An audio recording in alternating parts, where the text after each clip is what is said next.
You're watching KTN Prime. Many thanks for staying with us. Now, Maendeleo ya Wanawake has lauded Professor Margaret Kamar for her election as Senate Deputy Speaker. The organization says that it is a move in the right direction, yet was the achievement of the elusive two-third gender rule in Parliament. Professor Kamar was last week elected to the position of Senate Deputy Speaker unopposed. We are here to say she deserves it as a Deputy Speaker. Professor is up to it. In the words of Senator Orengo, he says she sits at the backbench.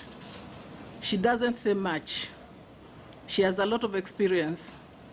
She doesn't run to be in the cameras, but she is pulled from the back to the front.